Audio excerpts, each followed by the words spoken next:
अभी हम मौजूद हैं, ये रुपौली प्रखंड का मैनमा गांव है और यहाँ पे अखिल भारतीय गंगोत्री महासभा का एक जो है कि बैठक किया गया था।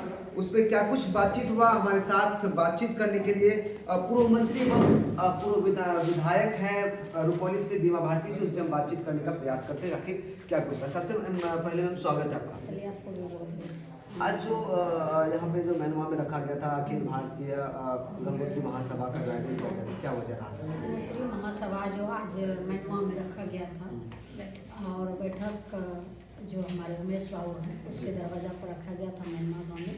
हमारे रुपौली विधानसभा के मैनमा गाँव है, यहाँ पर रखा गया था। इसलिए विस्तार रूप से जो कि जो हमारे कार्यकारिणी का जो बैठक होना था, कई महीनों से बात हो रही थी कि बात, और जब जाति का जब बात होती है तो सब एक साथ में बैठते हैं तो बहुत अच्छा लगता है कि चलो जाति का उत्थान के लिए हम लोग एक साथ बैठे हैं।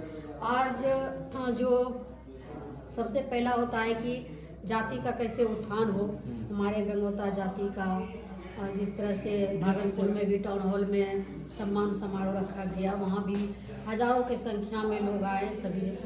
तो उसी तरह से हम पूर्णिया जिला में भी वैसा ही ना जो है जिला में करवाना चाह रहे हैं कि जहाँ की पूरे बिहार से हमारे जात पूर्णिया में आए और जागरूक हो। और जैसे कि हमारे अनंत बाबा है तो उसका एक प्रतिमा जो है कि हम लोग बनाना चाह रहे हैं। एक जो जहान मुनि जो वंशज है हम लोग का, जिस वंशज से हम लोग आते हैं, जहान मुनि के वंशज से, तो उसको कैसे आगे बढ़ावे और इसके बारे में विस्तार से हम लोग जाति का उत्थान के लिए हम लोग बैठक रखे थे।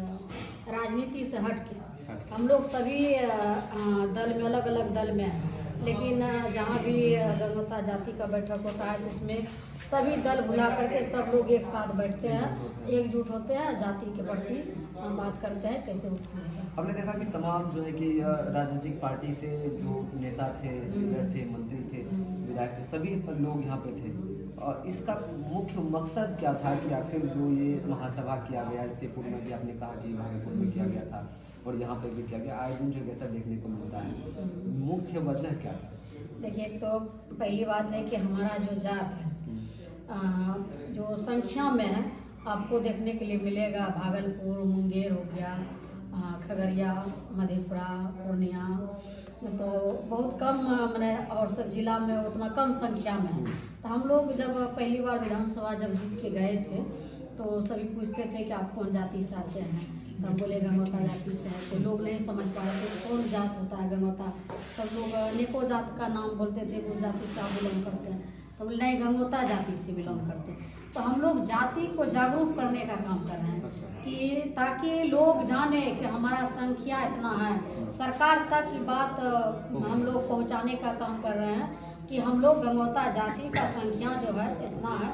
तो हम लोग उसी के लिए संगठन को मजबूत कर रहे हैं। एक हम लोग जो है कि हर जिला में करेंगे, इसके बाद जो है कि पटना में हम लोग जो है कि बहुत भारी पैमाना पर जो है कि हम लोग वहाँ पर रैली के टाइप का बैठक करेंगे, ताकि अगला को लगे कि न गंगोता जाति में एक ताकत है और गंगोता जाति का संख्या का पता चलेगा।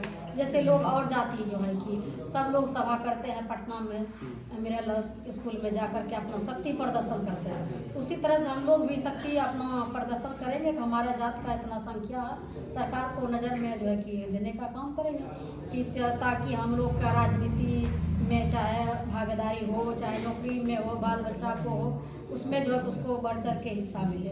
आरक्षण पर हम लोग का जो है कि आरक्षण के बारे में आरक्षण दे, हमारे जाति को आदिवासी में जोड़ने का काम करें। हमने जब सरकार में थे तो कैबिनेट से हम पास करा करके जो है कि केंद्र सरकार को भेजने का काम किए थे। तो हम बहुत सारा है कि मुद्दा हमारे जाति के लिए, जो हमारे बच्चे हैं जो पढ़ लिख करके आरक्षण की वजह से उसको नौकरी नहीं मिल रहा है, इसी के लिए हम लोग जो है कि इसका अभियान चलाए हैं। हम अपना जाति के लिए जो है कि उत्थान के लिए, अपने सरकार को नज़र में डालने के लिए सब जो है।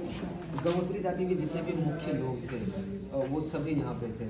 इससे कहीं ना कहीं आपने जैसा कि कहा कि आपकी जो जाति के जितने लोग हैं उनको कहीं ना कहीं सरकार के नज़र में लाने के लिए, अब बहुत ऐसे लोग होते हैं जिनको मालूम नहीं होता कि गंगोत्री जाति क्या है, क्या भागीदारी, क्या हिस्सेदारी होनी चाहिए और क्या संख्या होनी चाहिए। वो कहीं ना कहीं सरकार को दिखाने का आपने जो है कि आप लोगों ने प्रयास किया है। बिल्कुल। इससे लगता है कि आपकी जो गंगोत्री जाति है उसको कितना मजबूती मिलेगा अगर इस तरह से सबको एकजुट होकर सभी चीज़ें भुलाकर किस दल से हैं, किस पार्टी से हैं, सब एक मंच पर आकर जब मुख्य लोग होते हैं और फिर जो है कि कुछ निष्कर्ष तक पहुंचा जाता है, तो उससे आपकी गंगोत्री जाति को क्या लाभ होगा और आगे क्या निष्कर्ष लिया गया है आज की बैठक में, क्या कुछ? देखिए बिल्कुल जो है कि हम लोग का जो बैठक हुआ है उसमें सबसे पहले अध्यक्ष को चुना जाएगा, इसके बाद कार्यकारिणी सदस्य बनाया जाएगा। उसमें इससे पूर्व अध्यक्ष थे या नहीं थे? हाँ, पहले भी थे लेकिन बहुत दिन हो गया तो शिथिल पड़ गया था।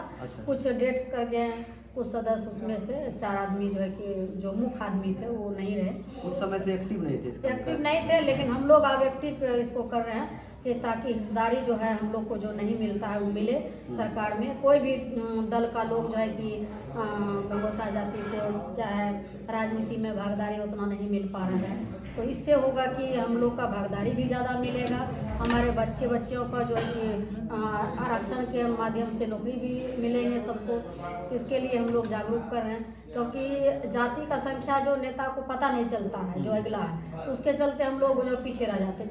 जाति का बहुत संख्या है, लेकिन हम लोग का जो वहाँ की चुनाव लड़ना चाहिए, टिकट का बात होती है तो वहाँ पर दूसरे जाति को टिकट मिल जा रहा है, तो वहाँ हम लोग पीछे रह जाते हैं। चाहे कोई माने कि सरकार में भी भागीदारी का जब बात होती है तो हम लोग पीछे हो जाते हैं। जिसका जो है कि जात का संख्या कम है उसको भागीदारी मिल जाते हैं, जो जिसका संख्या ज़्यादा है वो पीछे रह जाते हैं। यही उजागर कर रहे हैं, हम लोग जागरूक कर रहे हैं अपने जाति को कि गंगोता जाति ज़्यादा से ज़्यादा जागरूक हो और इसमें बढ़ चढ़ के जो है कि हिस्सा ले। कहीं भी गंगोता जाति का बैठक होता है, कहीं भी हम रहते हैं, कितना भी काम रहते हैं, लेकिन हम पहुंचते हैं, जब अपने जाति के बैठक में पहुंचते हैं। तो कुल मिलाकर जो विधायिका बीमा भारती जी थी, इनका जो कहना है कि जो जाति की मजबूती के लिए जाति को एकजुट करने का जो प्रयास है वो इनके द्वारा और तमाम जो लोग इस मंच पे आज पहुंचे थे उनका एक प्रयास था, ताकि सरकार की नज़र में जो है कि इस चीज़ों को दिया जाए और उन्हें जो है कि एहसास कराया जाए कि हमारी इतनी जो है कि संख्या है और हमको जो हिस्सेदारी उचित है वो मिलनी चाहिए। कई जगह जो है उनका आरक्षण नहीं मिल पाता है। आप बोल लीजिए, हम समझ आइए, हम क्या करें, हम समझ में नहीं है। महेंद्र बाबू, चलिए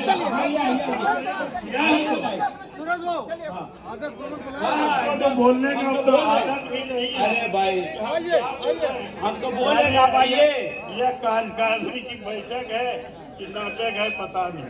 देखिए ऐसी बात मत समझिए कि हमको बोलने नहीं, हम तो पहले बोले, पहले आप ही को दे दे बोले, लेकिन हमने उद्घोषक महोदय ने हमको थमा दिया, क्या कर सकते हैं, लाचारी है। आखिर जवाबदेह आदमी आप हैं, आपको करना है। इसलिए तो बोला ना, इसलिए तो मैं आपको कह रहा हूँ आप आइए। आपको तो बोलने में काम करते हैं तो यहाँ आके बोलिए आइए।